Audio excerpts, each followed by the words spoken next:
are back. A2TP podcast, episode 116. 116. We are in the building. 116 goddamn episodes. Yeah, that's a lot. That's pretty cool.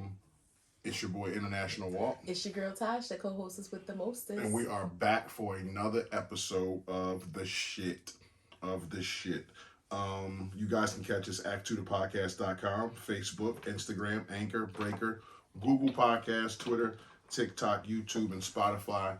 Get on with the show. How are you? I am doing well today. I'm feeling good. Mentally, I am a 9. I'm gonna say I'm a 9, which is pretty good because beginning of the week I was feeling blah, and I think the sunshine and your energy was like that too. But not towards you. I just wanted I just felt it in the air, like the aura of you. You wasn't mean or any way towards me. It was actually quite pleasant, but just was like. Yeah, I felt blah. It was a little PMS, moodiness there, the gray clouds. I just wasn't feeling myself. The sun really makes a difference. Your vitamin D. Right, yeah, the sun really makes a difference. It makes you feel more vibrant. So I fought past that. And today, mentally, I'm feeling good. I'm a 9. Financially, I am a 10. Thank God. No issues. And just praying to God that He allows us to be a blessing to others. Work is an 8. I won't complain. They get on my nerves, but it's work and things could be worse. So I'm grateful. Physically, I am an 8. We've been doing some things, and I don't want to put too much into it because I just want to do it. I don't want to broadcast it, but I'm just feeling good. But I was doing some things outside of our normal routine, and I didn't tell you this. My back, in a different way than it was hurting before when I just had that muscle spasm. My back is hurting because of something that I did last night. But the crazy thing is, walking today, it made it feel good, which is weird because before, walking was aggravating the muscle spasm. But walking today kind of loosened up whatever it is. So I gotta stick to the program. Can't be trying, I'm getting older now. Can't be doing a whole bunch of jumping around in new unexpected things. I got jacks and shit I wasn't doing none of that, but I gotta stay in my lane, and that ain't my lane ain't what it was before. I can get back there, and I know there are some 42-year-olds out there who are very active. That ain't been my life. Been working out since you was 32. Yeah, that ain't been. Well, they probably working out since they was 22, but that ain't been my life. So I just have to find my lane and stay in it. But I feel good though. I feel good. I feel like I look good. My skin glowing. You do look good. Your skin is glowing. Thank you. My hair growing. Yep. I can't wait till you go gray. Oh boy, he wants me to be like this. Be silver gray hair, neatly combed in place. She's gonna be a smoke show. I ain't already. When you're gray, you're going to be like a real smoke show. How are you, baby? I am magnificent. I like good. That. Mentally, I am a 10. Feel good. Got no issues in the mental space of things. Sitting here doing this podcast. Finances is a 10. Ain't worried about nothing. Like my wife said, hope to be a blessing to others as we get blessed. So feel good about that. A 10 there. Work is a 9. Tomorrow. Well, I won't say what tomorrow is, but one of the days in the week come down on me, and that is tomorrow. So. Now he doesn't want to say. Now and that is tomorrow. So I'm just like, damn, I'm gonna be exhausted tomorrow. The end of the week comes down on him. You can just put it that way. Well, one of the days. As we near the end. Physically, I feel like an 8. Worked out today, and feel like an 8. So I feel fair. I don't feel great. Yeah. I don't feel bad. I feel fair. Yeah. I'm not hurting, which is good because sometimes you be working out, and even though they say no pain, no gain, sometimes that pain is a demotivator, if I can use that word. Especially shin splints. Shin splints will sit your ass down like a back wheel. Right, but I mean, those are kind of like in the moment, in the activity. I'm talking about the after pain. Oh, okay. Sometimes you be so sore, you be like, come on. Or like the next days, you like, how am I supposed to want to move and I can't walk down the steps? This is why I have a new plan of doing enough so I can go back again the next day. I'm not burning myself out where the next day it's like, fuck that shit, I ain't doing that because you're hurting, and it's understandable. Slow and steady wins the race. It's consistency. It's about consistency, and if you get enough days under your belt, then you're going to see results and feel good, and that pain and shit will stop because, I want to feel bad from not working out.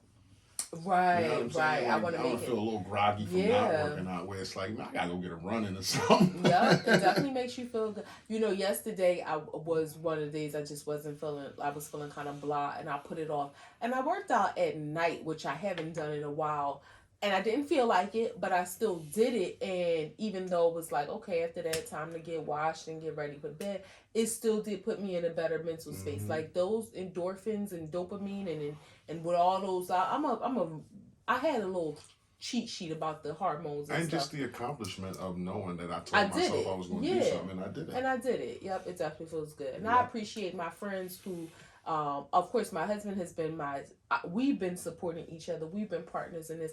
But my friends, that accountability, like when you, like the iWatch, when you can share like your exercise and they can respond and say, way to go, you nailed it, you're on fire. Okay. The responses are so corny, but it's just that like generic as fuck. Yeah, they are very corny. Like, who talks to people like that? Way to go. Yeah, that's what I sent to Crystal today after her workout. When you look at the list of responses, I picked, you nailed it. You so corny. It. Yeah, who talks like that? Like, where you gotta be from to be like, you nailed it? Yeah. Wows and woes, do's and don'ts, ups and downs, stops and goes. Blacks and whites. I'm gonna say the woe first, and then end on a good note. The woe, and I don't want to go too much into it. I don't even know if this is maybe one of your topics, but we've talked about it. I feel like we have talked about it way too much in 116 episodes. But yet again, another school shooting. That's all I'm gonna say. It's just like, come on, like, come on. Just come on. My wow, and I'm gonna try not to get emotional, y'all, but I got asked to my first dance. She giddy about this shit.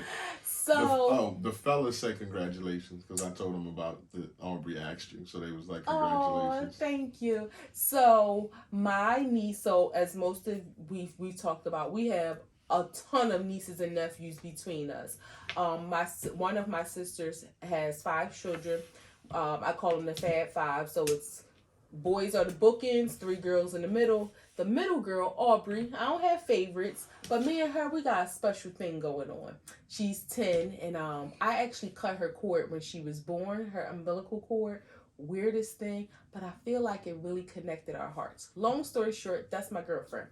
And her school is having a special persons dance, which I really appreciate that. I always think about kids. I think it's a beautiful thing when you see videos like daddy-daughter dances and stuff like that. But it makes me a little sad for the kids who maybe don't have a father. But whether it's father not in their life, father deceased, whatever the circumstance is. It's like, my opinion on that is you got to keep it father and mom. You have to keep that as a staple because that's just is what it is. And you can do an alternate special person's dance, and that's cool because you got cool people like you, cool ass aunts who can step up and do that. But you can't just say you can't go, we ain't doing Merry Christmas no more. It's like Happy Holidays. Like, you got to be able to say, this is a daddy-daughter dance, this is a mom-son dance, and that's what it is. Like, life ain't fair. We all don't get mommies, we all don't get daddies. I just feel like kids shouldn't have to face that for something that's supposed to be fun. And again, I ain't talking about, I mean, the conversation can go in different directions, but I'm not talking about, the the kids who grew up without a dad because their dad left, or grew up without a mom because their mom left. But you have children that are in foster care for different reasons. Again, you have children who have deceased parents, and it can possibly open an unnecessary wound. But we're talking about my wow here. My wow is that her school is having a special person's dance, and she asked me to go. And I appreciate my sister as well, because, I was like, well, like, your mom wanted to go. And she was saying, no, my mom said she knows that I love her and it's okay if I pick you because she know we got a thing. That's my girl. And I, text my sister to say thank you. And she was like, that's fine. I know you're her favorite person. And that was just my wow. It just really touched my heart. I graduated from an all-girls high school, so I had to ask, my prom date to go on prom with me, or other dances I went by myself. I think I only went to one other dance. So this was my first time being asked to go on a dance, and that's awesome. I'm happy for you. Yeah, me too. I've never experienced that. I don't envy it. Maybe a little bit. Maybe a little bit. I would have loved to have went with my daughter to a daddy-daughter dance. Like, I would have loved that. But again, what I just say before this, life ain't fair, and things happen and you deal with stuff. So I'm happy for you though. Thank you. I appreciate it. I'm happy for you. Yeah. Hate to go from some. What's your wows and woes? My wow is just I'm ready for this weather. It seems like the weather is about to change over. We about to start getting 70, 75, 80-degree days. Woo, woo. And I just can't wait for the summer. Like, I'm ready to get out. Like, I've been down for a while. I've been focused on work. I've been focused on me. And I just can't wait to, like, get out and rip and run this summer. Be outside, go places, do shit, be in other countries, be in other states. Because we're going to be outside, not inside, but outside. Back outside. Like, you forgot how we act outside. Mask on with the how the words go? No, we ain't having no blicky. If you know me, you know I'm horrible with lyrics to songs, but we back outside. So yeah, that's what I'm looking forward to. My woe is just what we're getting into as a topic today, and that is another fucking school shooting. So let me get my shit off. At the Covenant School in Tennessee, Nashville, there was another. In where? At the Covenant School in Nashville, Tennessee. I said Tennessee. Yeah. In Nashville, Tennessee. It would take a geographist to fucking correct somebody. Oh, I like that term, a geographist. But in Nashville, Tennessee, another school shooting. Female, 28 years old, armed with 2 assault rifles and a handgun, killed 6 people, 3 students and 3 staff members. Her name was Audrey Hale. Left a manifesto. She was a transgender. So there's a lot of elements to this that we're going to get into. But her manifesto said she had dismay for attending the school. I did the math. She was 28 years old. This is a school where 10-year-olds go. She was out of the school 18 years and still felt dismay to go back and shoot up kids. This is the 129th mass shooting of this year. And people are tired of prayers and tired of, your thoughts and prayers. What the fuck is the answer for stopping school shootings? If you had to say tomorrow, this is the best way, like as of right now, even if it's a Band-Aid on the situation, how do you stop this shit now? Like, how does another kid not die tomorrow? There's no way to stop it. Guns are too big of the economy in America. The NRA has too much pull, and I ain't gonna go into no specificities about it because I don't know a lot. Well, the NRA has a lot of money with these politicians as far as lobbyists, and they are the ones, the NRA being the biggest, who are in these politicians' pockets not to change regular gun laws, like not to ban assault rifles. And I used to be a proponent of, if you can buy a handgun, you should be able to buy a Uzi. But like, you really don't need, and now I'm on the other side, and you can call it contradiction or just me just having more information and changing my mind. But you can, you don't need assault rifles. No. Like, people, human beings who protect in their house, like myself, my wife, we don't need AR-15 to protect us. Like, we're not in a war zone. Yeah, a 9mm is fine. We don't need AK-47 to protect us. A 38 is fine. Like, a shotgun is fine. But I don't need 10,000 rounds of ammunition to shoot somebody that's coming into my house. And I don't think that regular human beings, civilians, should have like war weapons. Like that shit is crazy. So again, tomorrow, if it had to stop, what do we do? I mean, that's it. There's nothing. That's it. Wrap it up. No, I'm just saying. Unfortunately, it's not going to stop, and we're going to hear about it more frequently. I told you before what I think the solution, or what a possible solution is, and it's not to say that it's, no pun intended, bulletproof, but I think that all schools, every single school, regardless of the geographical region, regardless of the demographics of the school, it may appear to be shocking to students to see, armed guards at schools, but you need security. Nobody should be able to enter a school with a weapon. Now, I know you said, they have weapons in plastic and this, that, and the other. Okay, that's why I said it's not bulletproof. It's not going to stop it all, but we will at least decrease. One, people will be kind of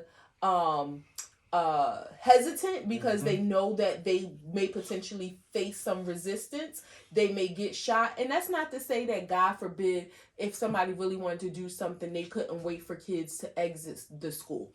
Okay, yes. But they can pull up into a Walmart parking lot and do something too. So again, I'm not saying that it's 100% foolproof, but that is a start. They need to take away this mentality of, we live in a good neighborhood.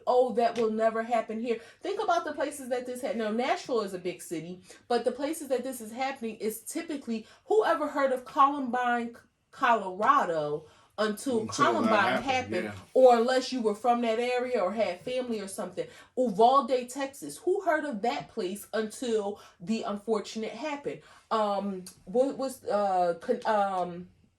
Connecticut? What was the place? Oh my goodness, in Connecticut. Just say Connecticut. Yeah, that place where, all of the kids, I didn't want to, but you know what I mean. Mm-hmm. It's happening in these small towns, which are, I guess, affluent, labeled as maybe not even affluent, but good neighborhoods, low crime. It may not necessarily be an affluent neighborhood, but people aren't expecting violence to happen. Right.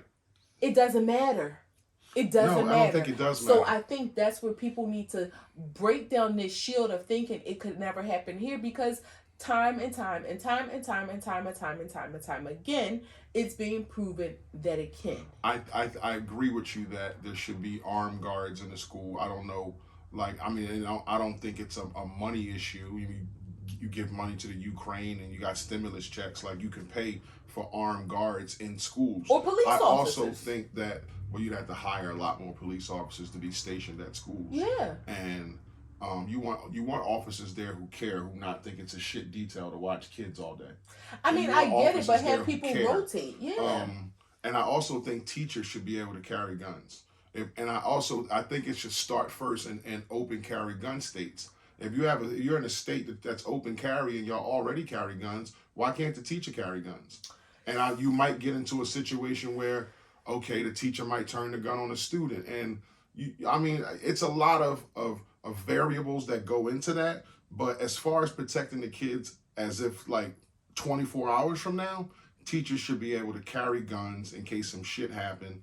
And there should be armed guards in every school at every exit. And you shouldn't be able to enter the school without a reason during school hours. Like no adult should be able to just walk into school, or kid, just like with no business, and it's during school hours. But again, that's what happens in these neighborhoods. Like this Joe Clark shit where fuck the fire thing, where the doors got to be locked. But that's the thing, where in these neighborhoods that they think is a good neighborhood, because I remember having to go pick up my niece from school in Philadelphia in a relatively good neighborhood, but still was in Philly. And you talk to them through a intercom system. Who are you here for? What's your name? They confirm your name is on the list. The lady came to the door, asked me for my ID, shut the door, and then went back, and then came back and let me in. So that rule is implemented, but people want to have this shield of like, or not have a shield of like, we need protection. Like they want to feel like their neighborhood is safe. And for the most part, it may be.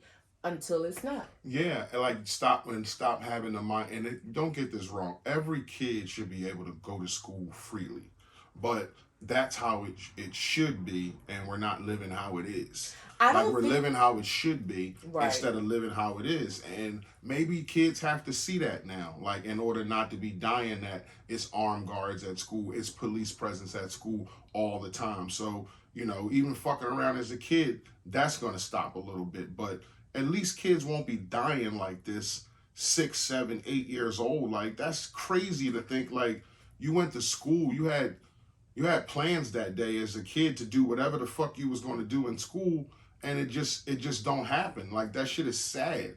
Like, really, really sad. That shit breaks my heart. I don't think that teachers should necessarily be able to carry guns, but you know what I think? Why not? You know what I think is a viable solution? You know how there was like this mass thing to install defibrillators in businesses and things like that. I think it should be something like that. Some sort of like handgun you can go to? Some sort of some sort of lockbox, not that you can see through it like a defibrillator, but some sort of lockbox, so that like if something happens in the school, you hear it in the hallways, like an event happens, and you lock the door and there's a code. So not anything that's easily accessible, but like maybe a weapon that you can get to. I don't necessarily think that close to the teacher. Yes. Like maybe on the wall next to her desk. Exactly. Okay. Yeah. Because I'm ready to say that's the second most useless thing, is a gun you can't get to. Next to it could be like attached to under the desk something, but you need a code to get like, so that one, I mean, unfortunately we know we have students who may try something. We don't want it to be easily accessible to them. Teachers having it on the having a gun on their hip. We don't want it to be a situation. We've seen videos of a student trying to take it or something. Am I boring you again? No, babe. It's every week you do this. It's late. But you yawn. So what? I'm going to yawn again next week. Right? Yawn 2 more times doing this. I don't yet. Whether it's a student that tries to take it, or we've seen videos of students unfortunately beating their teachers up. We don't want the teacher to pull the gun out and shoot them. And that kind of no. I'm just saying. No. You're saying just get beat up. Fight back, but not get beat up. But not shoot them. That shouldn't be the solution. I'm not saying that. I'm just saying. Right, but so yeah, somebody's beating you half to death, and they 20 years your senior. That might be your last option, is to give them a leg warmer. I don't think a child should be shot. Okay. I think the teacher should be able to defend themselves. But yeah, so I think that having security patrol the schools, metal detectors in every school. I don't care about that. Oh, it's going to make the kids feel like, they're in a dangerous environment. Well, they potentially could be. Well, it's not that it's going to make them feel that. They are in a dangerous environment where anybody can walk into school at any hour of the day with, assault rifles and shoot them. That's a dangerous environment. Like, I don't know what's so hard to accept that as a... Well, it's not dangerous until it becomes dangerous. And that's the sad part. And you never know when it may become dangerous. And that's what people need to face the reality. It's dangerous. That's just why you should think that it's dangerous, because you shouldn't be the person who says, oh, there's 200 school shootings a year, but it won't happen at my kid's school. Like, that's a fucked up way to think. How many days has it been this year? Real quick. Almost 90. Almost 90. It's 129 school shootings. 129. And it's only been 90 days.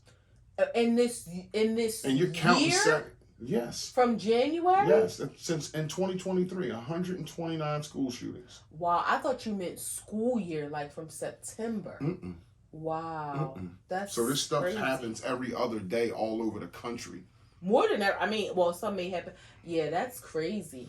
The NRA and the politicians. How do you fix that when the NRA is as huge as it is? And they in the pockets of politicians for millions. Like, why won't they change the gun laws? Why won't they stiffen that up? I think it should be illegal to be a lobbyist for any company. Like, I don't think politicians should be paid by private or public organizations to push their agenda. But like, it's set up in a way where you need money to run a campaign.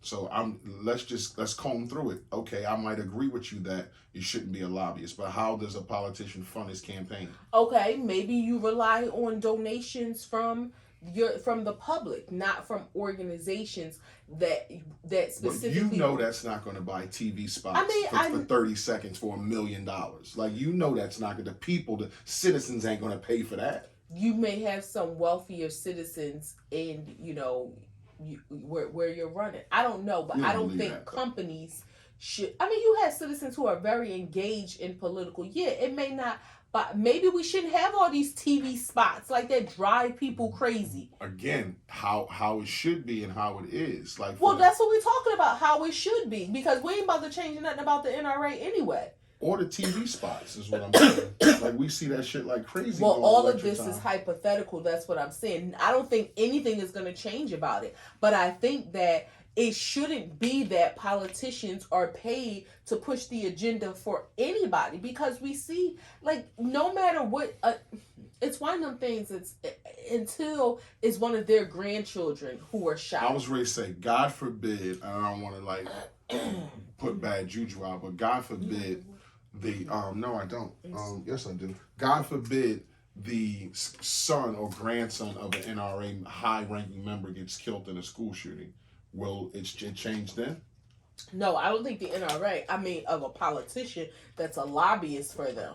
Yeah, but then maybe they would kind of want to change how things work. But I think the people that are part of the NRA, I think they're so steadfast in their beliefs and how they feel. I don't think anything. Yeah, because it's a Second Amendment thing. So I think part of it for them is religious, but like I don't think that they would let them pass the law, because they would protest and do stuff where they couldn't get that kind of law through. So, I mean, this is the thing, though. I don't think that, and nobody's, I think what people that are part of the NRA, and this sounds stupid because I'm sure they know, nobody's trying to say that people shouldn't have guns. It's a matter of just changing some of the laws to make some guns unavailable to hopefully save a lot of lives. Like, that really is what's being asked. Nobody's saying, oh, guns shouldn't be legal. You know, there was a school shooting, and I don't remember the exact year. I want to say like 1989, something like that, but I could be wrong, in the UK, where some people had got shot, and they implemented these new laws, and there have been zero since then. Like, so, but that's the thing. Like, I think we are too far gone, and there's too many people that are invested, like the politicians, and we're too far gone. So, I unfortunately don't think that it's going to change. So look at the penalty. So what you think the penalty should be? You think that should change? It should be more swift of a penalty, like anybody who takes any type of harm on a child like this in a school shooting gets put to death? I don't think they should be put to death, but I don't think it's just school shootings where this should be implemented. Mass shootings, period. You shouldn't go into a mall and shoot up people. You shouldn't go to the grocery store and shoot up people. But whether you think we as people have the right to kill somebody is a different conversation, and I agree with you in what you think there.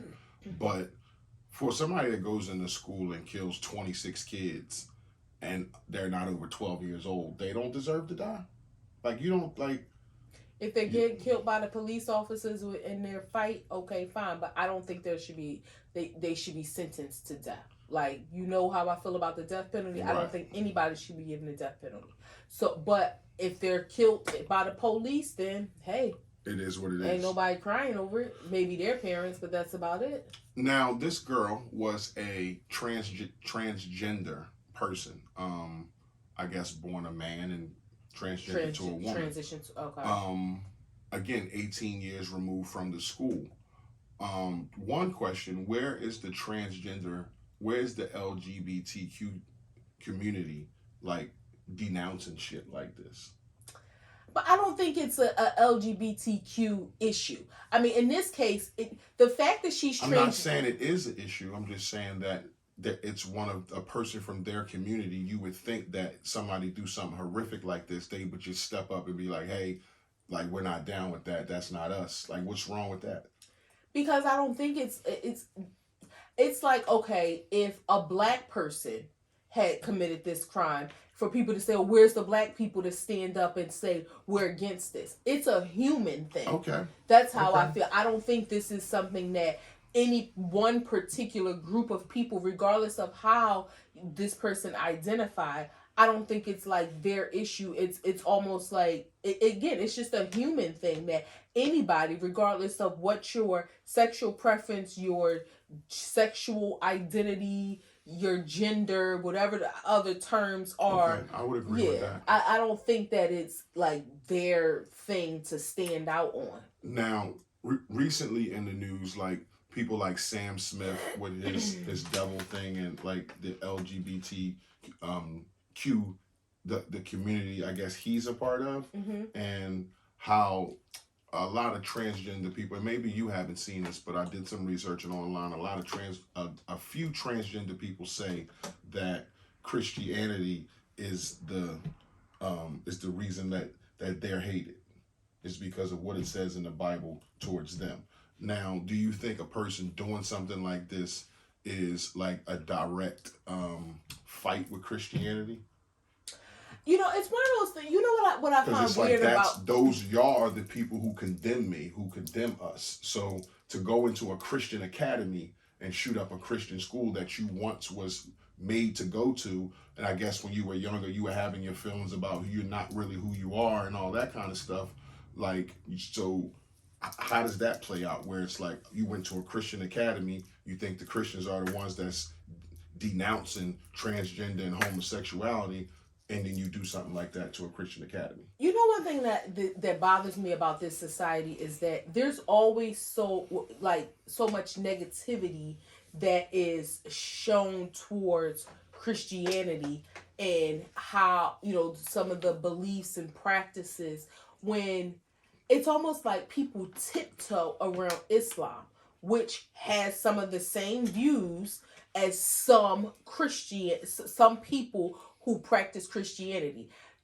Because you can't just say Christianity as a whole, because you have some people who fully welcome people of, regardless of what your gender, your sexuality is. And the thing is, it's not, as a Christian, we shouldn't hate anybody, or, you know, we may not agree with certain lifestyles, but God loves everybody. It doesn't mean that he approves of everything that everybody does, whether you're homosexual, heterosexual, pansexual, whatever. But it doesn't mean that Christianity is against you. But in this society, Christianity is the bigger, older religion in America.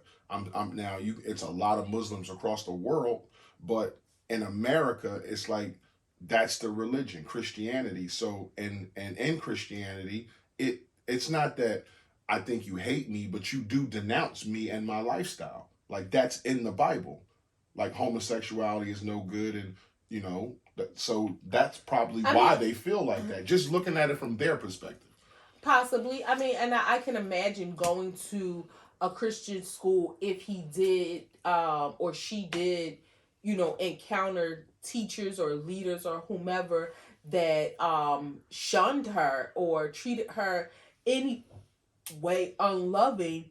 Yeah, I can imagine that built up some resentment. Right. I definitely can. I mean, you have people that have worked at jobs where people, you know, mistreated or bullied them, or, you know, teased them about whatever their lifestyles were, and so those memories especially if you were a child, and who knows how that impacted you know, their growth. So I can imagine that may have had you know, some of the reason. Now, was and I'm sorry, because although I know of the story, you know how when these things happen I kind of disconnect myself.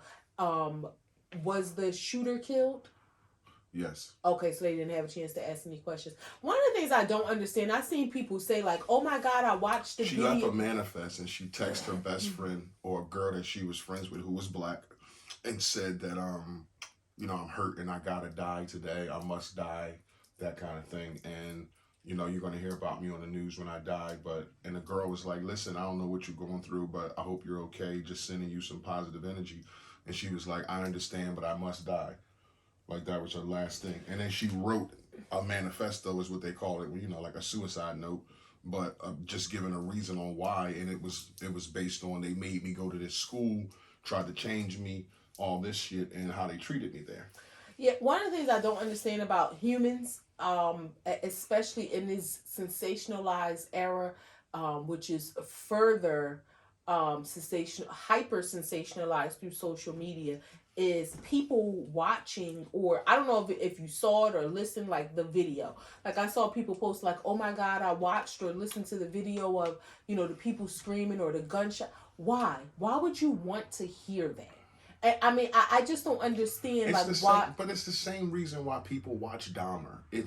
People are sensationalized with that kind of It's one thing of watching a taboo stuff. movie, a reenactment of stuff, than hearing and seeing real life. But Like, that was a real life story. That's why I said Dahmer. I didn't pick like Die Hard or no shit. Like I picked Dahmer because that was a real life story, and some people lived it, like myself. But you still were glued to the TV what, because you were alive during the time. Don't say you lived it like you were a victim. I didn't say I lived through it. Tosh. I know, but I didn't say I survived it. Those are the words used when you're a survivor. I didn't say I survived you said it. I lived it. No, like, I lived it, which means it was on my news, and I was the little boy coming home like, yo, this dude ate people. Yeah. Like, I seen that shit in real time, is what I meant to say. On the news. Yeah, so it's like, it's the same thing. Like, us humans, for the sake of conversation, like, we have that, it's innate in us. That's why we rubberneck accidents on the road, and, they say, like, if a train is crashing, like, you can't look away. Like, those are things that we are drawn to. So that's just how it is. I know it shouldn't be that way, but that's how we're wired. At what point is it like enough? You have to tell yourself that, like you do, which is honorable to say, I done seen enough headshots, babe, enough dead bodies, enough kids getting shot. I don't want to hear gunshots, especially. Or we can hear something like the Jarrett documentary that's on and everything. We were like, no, we're not watching that. Like, too fucking much. Don't want to see kids being molested and shit. So you got to learn to put yourself but don't get it fucked up. When we heard about it, I was intrigued. Until we heard the details. Until I heard the details, and then it was like, I don't want to cry. Like, I don't want that shit in my soul. I don't want to feel disturbed about something like that. Yeah, well, that's what I mean. Knowing the ending result, like, and I think it was like the video of hearing the gunshots. So knowing the ending result of those gunshots, I don't know. And this is not passing judgment on anybody, because at some point I used to watch those. I am really bored. I'm a boring co-host. No, you're not. You're not a boring co-host. It's nighttime. I used to, but yeah, to your point, it's like it is too much. I don't want to hear it, because okay, at the end of those gunshots, people, not just people, but kids' lives were lost. Like, nah, I'm good. So you don't think it's a beef against the transgender or LGBTQ community against Christianity? And I get that all religions have that kind of base against homosexuality and stuff like that. But because Christianity is the oldest and the biggest in America, that's why they take an aim at that. I think it may be some generalization about it. I don't think that, because you may encounter some Christian communities that are welcoming to the individual. So maybe not to their lifestyle, but they may be welcoming to the individual, where they don't feel that disdain from the community. So I think in general, there may be, they may feel ostracized or shunned by the Christian community. And that's sad, because that's not who God wants us to be. But don't you think the Christian person is welcoming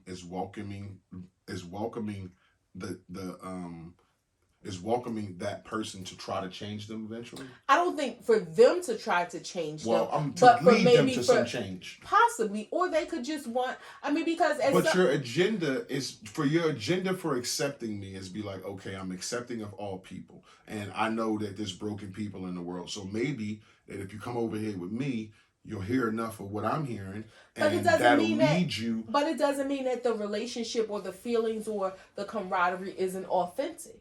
I mean, it doesn't mean that it isn't, just because I might feel it's like if I feel like what I know is better for you, not saying whether it is or isn't, that's to your own, opinions. But if I feel that what I have going on, or what I know, or the guy that I follow and is better for you, I would want you to come over to this side. So it But you doesn't. think that's better for them. You don't know that. That's why I said Okay. that's, yeah. If I think that, then okay, this is what I want you to do. This is the life that I want you to hopefully acclimate to, and maybe. But it's this. But it's the same as if it was anybody that's a sinner. If you met a woman that's a prostitute, you would want to help her change her life, and you would want to lead her to God. I would want to assist in it, but I wouldn't just want to. I mean, obviously, she's doing what she wants to do.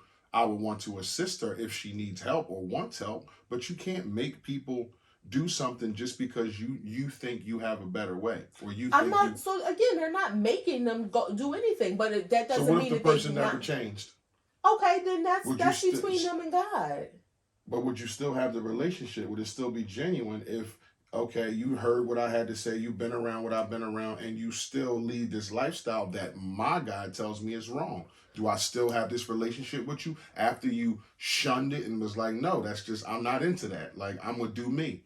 Do we still have this vibe? So we're on two different pages, because I'm thinking you talk about people who are coming to church, going to church, being a part of the church, being in a loving church community. They're there, like people, regardless if people think like, damn, I hope he or she changes his life one day. They're still part of that community. They're not forcing them or making them stay there. I would hope if a transgender person went to a church that they would be able to come. I think after a while, there's an agenda to change that person.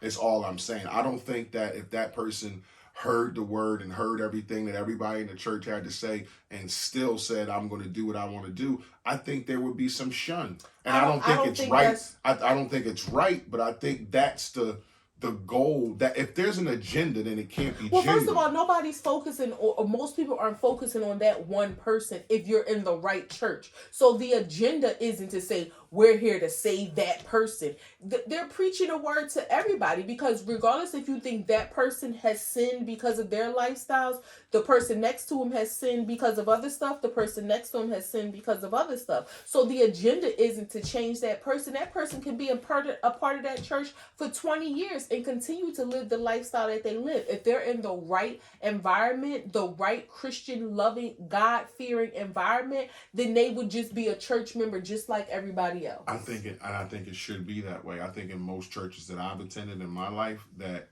transgender people would be shunned at a certain point.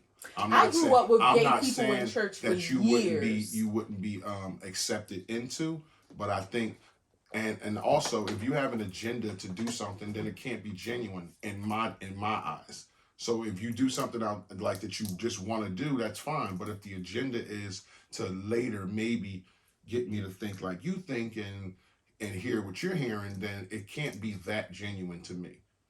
I disagree with that. That's like if you think about your guys that you work with, right? You wanted to take Danny under your wing.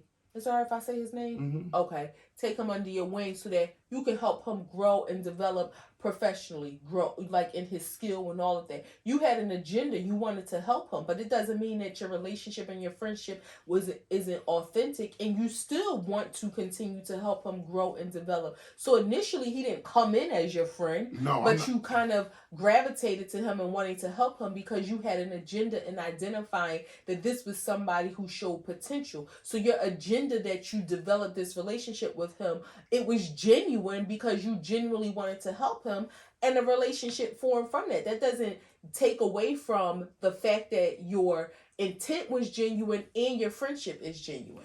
We're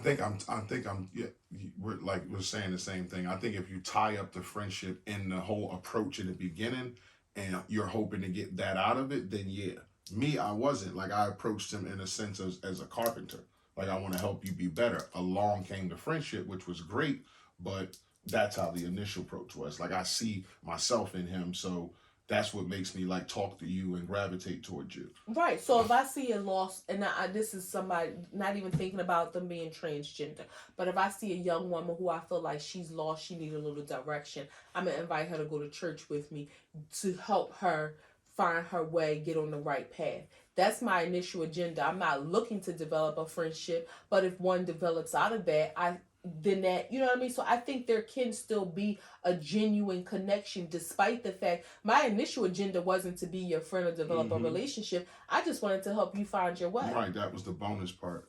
Answer this honestly, and I'm not trying to be smart or offend anybody. Where was transgender people when we were young? They were just kind of so. I think, and I don't even know for sure. I think I may have known 2 gay people in school. Well, see, it's a difference when you say gay. Let me finish my statement. I'm sorry.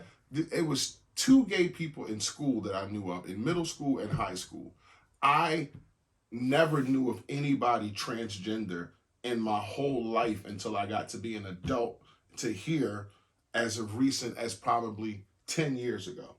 So I'm 45. Not till I was 35 years old did I even start to hear about a boy wants to be a woman wants to be a man, and actually having the technology to do something like that. So when I was in 5th grade and 10 years old, like the word didn't even exist. No, so this is the thing. We knew about it. We may not have known people, and this was a derogatory term. I didn't know about it. Listen, they were called transvestites. We heard of transvestites. It was just considered a derogatory term, and that's why they changed it to transgender, because transvestites were looked at as, oh, this man used to be a woman or this woman used to be a man. Typically, it was a woman. It was a man that changed. I'm about to say, because there was a narrative wrapped around it. As a kid and as a boy, transvestite to me just meant a dude who dressed up as a woman. It doesn't necessarily mean that guy has a feeling to be a woman inside and he wants to change his body. But that wasn't heard of. You just didn't think of it to that. But if you I didn't think of it to that point, because it was just like, it's kind of like a burlesque show. Like, but I think that's how we minimized it, and just thinking, oh, it was just for show. But you think for those people, it may have been like a real feeling. And another thing, not all transgenders fully have the operation. Some of them are still, they are transgender and may still maintain their body parts that they were born with. Well, that's a different conversation, but I'm just saying, the word transgender means you change genders. So right, and I think that's we looked at it as cross-dresser growing up, and just thought of it in terms of the showmanship of it, without realizing, first of all, we don't know what these people did behind closed doors. We don't know how they presented themselves, like if they were amongst other like-minded people. So if they were in clubs, how did they present themselves? So we knew of it. I think what has broadened or heightened our awareness of it is the change in identifying the gender identity portion of it as being a mental illness, and then allowing the medications and medical procedure, if they choose to do so, to be covered by health insurance. So now it has become more prevalent because people no longer have to only change their clothes. They can take pills that cost a lot of money, but now they can have it covered through medical insurance. So they can take pills to do things to their bodies, to change their voices, to, grow breasts if they're taking estrogen, or grow a beard if they want to be a man and take testosterone. So I think it has heightened our awareness of it because of the evolution of what we thought was just them dressing up as the other sex. And now, the psychological world or psychiatric world, whichever side it falls on, is looking at it like, oh no, this is really a mental, like dysmorphia thing, gender dysmorphia thing. Right, but what I'm saying is, if we were kids and we seen transvestites, they were all grown people. What kid did you know that was like, you may have thought, oh, that's a little bit beyond gay? Like, he wants to be a girl or she wants to be a dude. Everybody knew what a tomboy was. It was a girl who wore straight backs, who did the boy shit. But you didn't think that girl wanted to have a penis or had like these inner feelings of being a boy. You just thought, oh, you're a tomboy. You climb poles and trees like I do. You jump fences. I think the prevalence of the LGBTQIA community has made younger generations feel more secure and confident in coming out earlier, or identifying. We had some kids in our neighborhood that we knew were gay, like that we grew up with, right. A couple. a couple guys we knew were gay Right. on your block, on my block, on the block my mom. Like it was a few guys, but I didn't know anybody that was like transgender that was our age. Well, yeah, because I don't think that. I mean, we have to think too. The transgender community, while it gets a lot of attention, so you couldn't decide as a kid back when we grew up to change. Well, listen, the transgender community, it gets a lot of attention, but I don't think it's a huge population of people. So I mean, you think in every. And again, everybody who is part of the LGBTQIA community isn't necessarily transgender. I think it's a small percentage. Community even then, even in the 70s. So that's what I'm saying. We may have known quite a few gay people, but it does it would make sense that okay, maybe only a few. If you knew 10 gay people, maybe none of them were transgender. Now, if you knew 50, maybe 2 may have been. So I think the numbers are small. It's just a spotlight on it so frequently, it makes it seem like it's a larger population than it is. Got you. And also, I mean, there's a lot of conversation about like that. Yeah, I don't want to offend anybody, but I mean, it's a lot of opinions that can be held why children are getting younger that are. I'm just saying, like, if you see today, you hear about kids who are young as you're 10 who know what they feel inside and know they want to be a boy or a girl, and they voice this opinion. When I was going to school and when I was 10 years old, I may have knew of 2 gay people in 11 years of school. Or in 12 years of school. But you got to think, too, children weren't comfortable in showing that. So you knew of 2 gay people that were openly gay. How many people were hiding? How many people were messing? Yeah, but that's a different conversation because you don't know what's down low and what's not. I'm talking about, like, just being gay, like openly gay people. So I'm talking about, But that's what I'm saying. It doesn't mean it was only those 2. You got people who probably was scared and would have never told anybody, or not even just scared of like their family of showing that to kids. Like, yeah, and it can't just be all social media, which is why you see so much of it. It's the news too. It's like it's broadcast to us because of it's a narrative. It's a narrative. It's something to be a part of. To it's like what do you call that stuff? Not shadow banning. I forget what it's called, but it's trying to let other people know that you're cool. You're down with all the like quote unquote woke stuff. Well, no, I mean, I think also part of it is too because of some of the horrible things that have been happening for a long time in the transgender community. Like we knew that area in Philly around Hunting Park where they would find like prostitutes dead that were boys, but they were dressing up like girls, and they would end up getting killed because somebody picked them up and then realized that it was a boy. Mm-hmm. That was, or I don't want to be offensive to anybody. It was a transgender woman.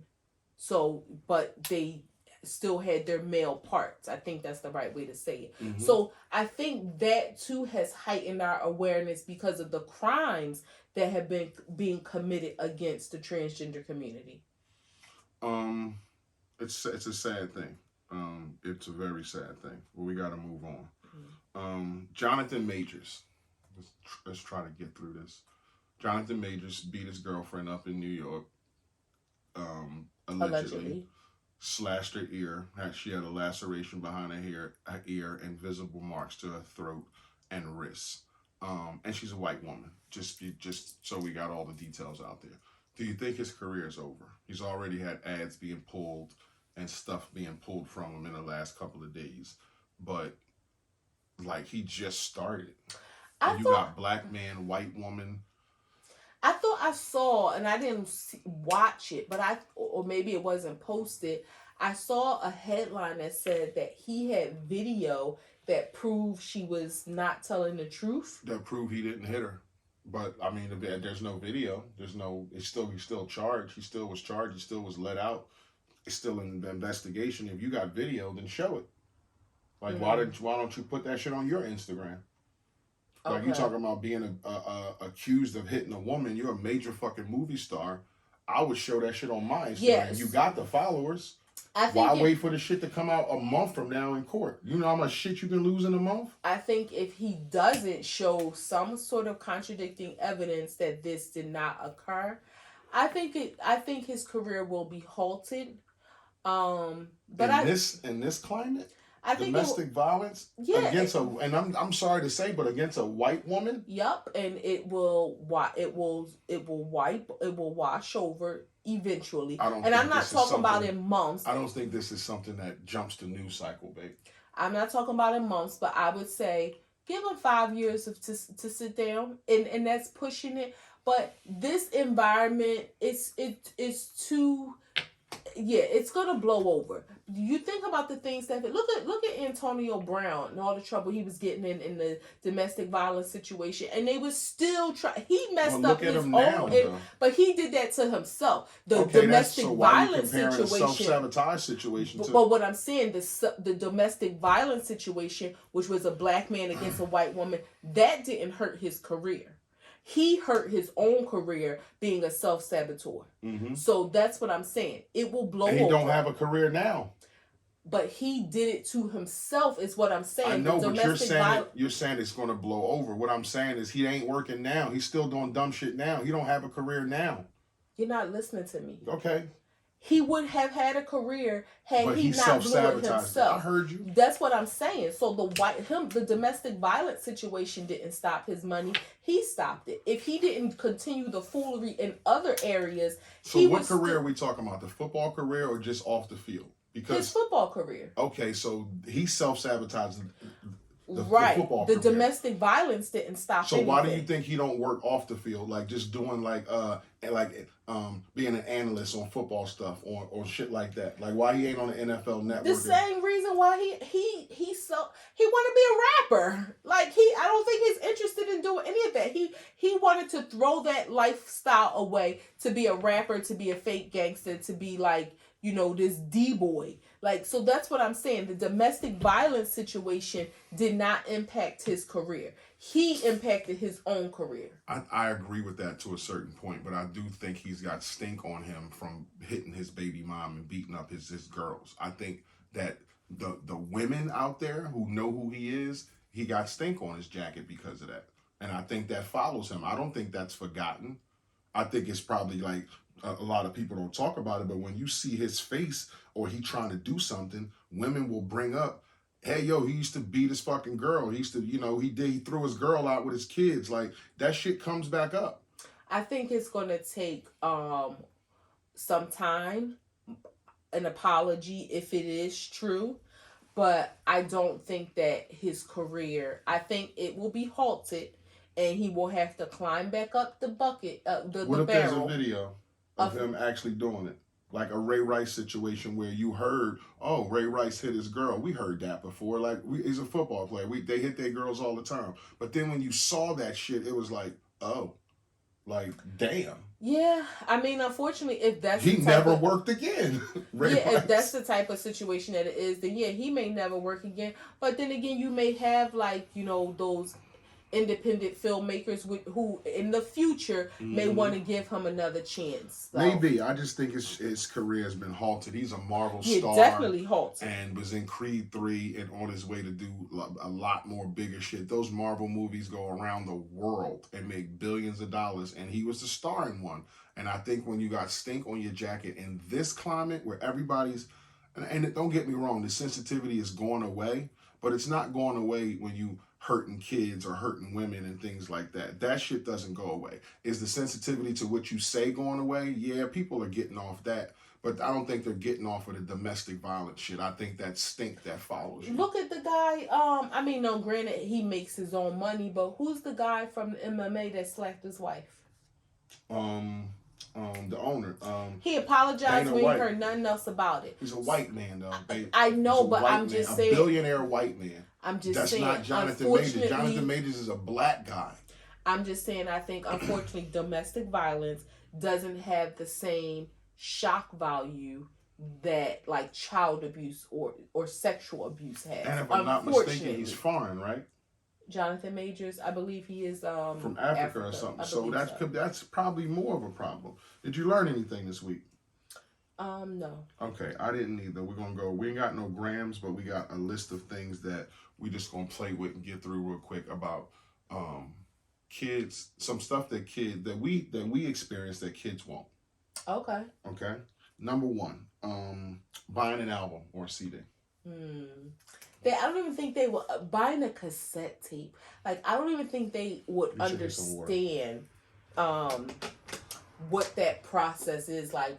Getting up, going to the store, buying a CD, buying an album. How about sifting paying for through music records. in general? Like because you figure now, even though you can, Yeah, you don't need to iTunes. buy anything. No, you don't need to buy anything. You just download this, download that. Yeah. Kids play songs in 30-second spurts. So buying music in general is probably like, why buy it? What I gotta buy it for? Yeah, that's and then buying an album or buying a CD or tape, where do I play it at? How many legit times have you been to the store and bought music as a kid? Or has it been like dozens of times, or it's been like you can count on your hand? Or was like you was down there every other week buying music? But how many times have you physically walked in the store, bought yourself an album or a CD as a child? So my first CD that I bought was Doggy Style when I was 12 years old. It was $20. I had got my first Discman for Christmas, and I bought that CD. I got the Discman, and then I got $20 for my birthday. So my birthday 2 weeks after Christmas, that was my first CD. So I probably would say from between 12 to whatever age you went out, quite a few times I bought. Okay. Yeah, quite a few times. I used to buy a lot of bootleg. Did you buy bootleg? I did buy. I've been in a record store to buy music quite a few times, probably 5 to 10. But I've been on avenues and bought bootlegs a lot of times. Definitely bought bootleg, and then I got into the thing where I knew how to copy CDs. Like once I had a computer, so if somebody had a CD, copy it. You could burn it. That's what it was called, burn. Yeah. So I knew how to burn it if somebody had it. Oh, let me burn that. So now you have a copy. And you remember I made you a mixtape CD of all the love songs. Mm-hmm. Yeah. That's how my next thing is having to wait for your favorite song on the radio. Yeah, like The Quiet Storm, or have your blank tape ready so you can hit record because you're not gonna hear it again for another week. Nah. Like it only comes on Friday night. And this is Friday night, so you're not going to hear this jam till next Friday. So you better have your tape ready. Yeah. I'm always surprised. I mean, I rarely listen to the actual radio. And I'm just surprised. I know a lot of shows have become syndicated.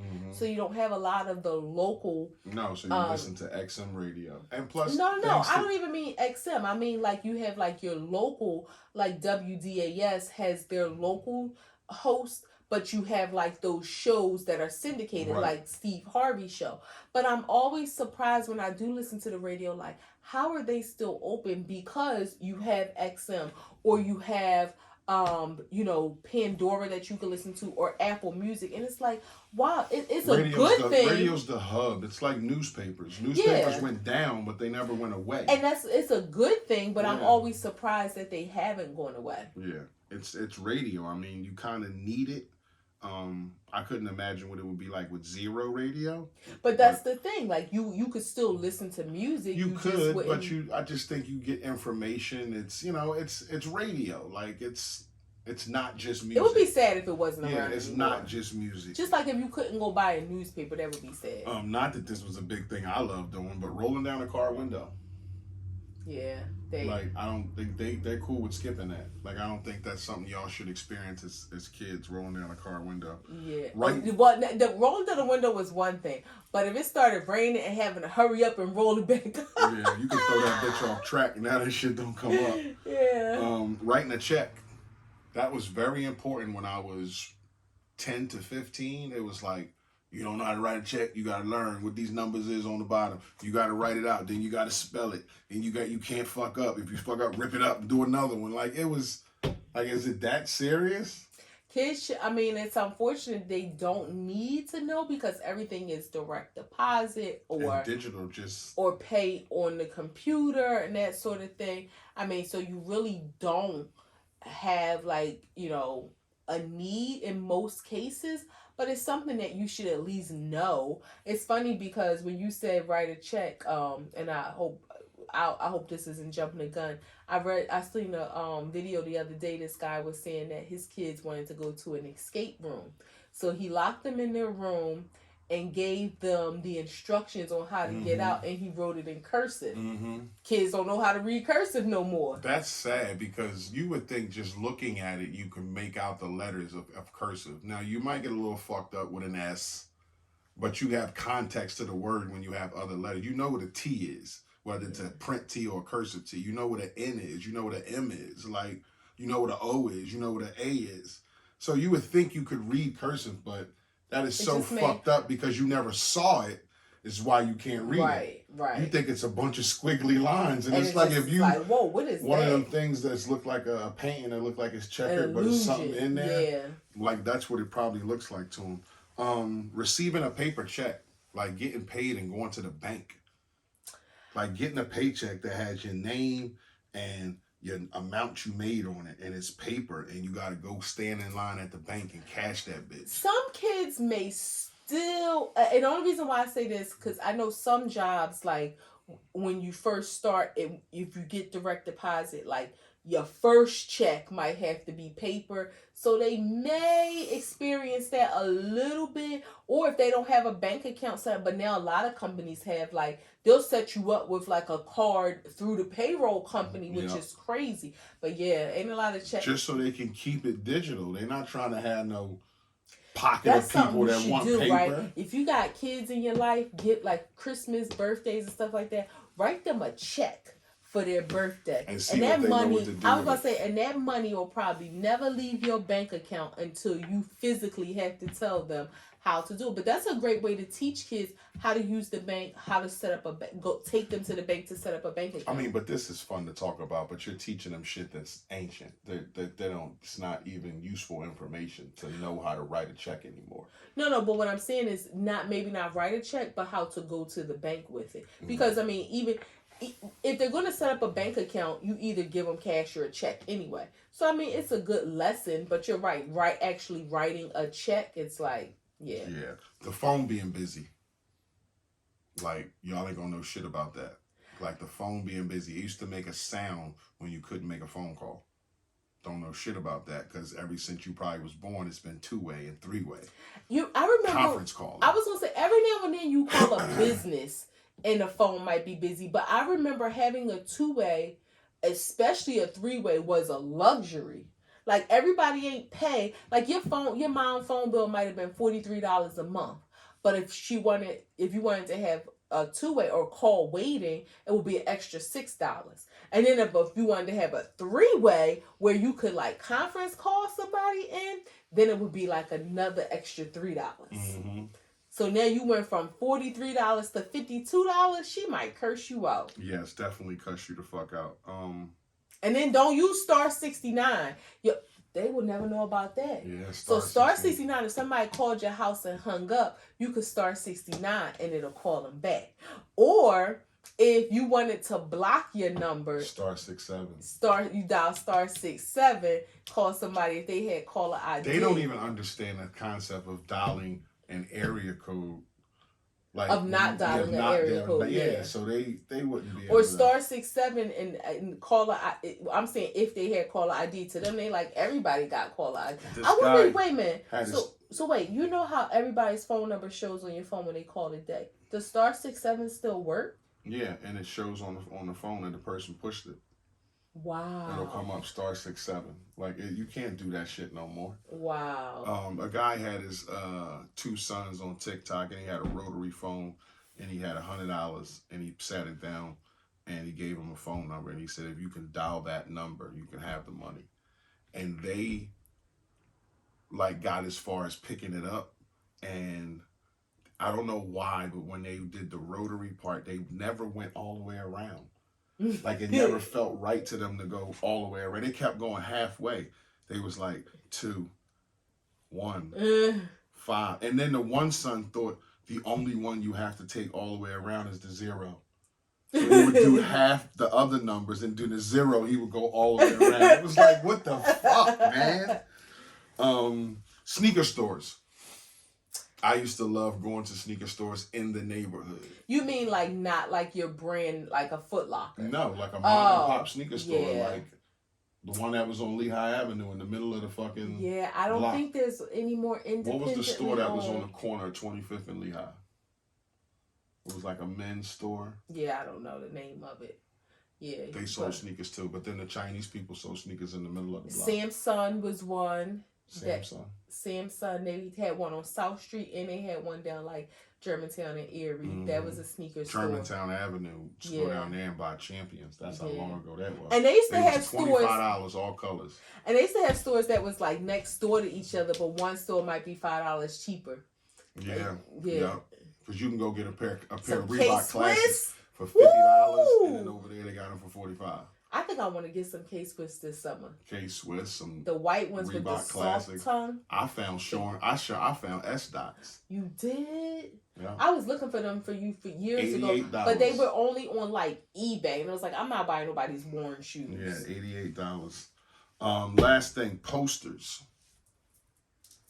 You know, shit like that. But it was back in the day. They had like.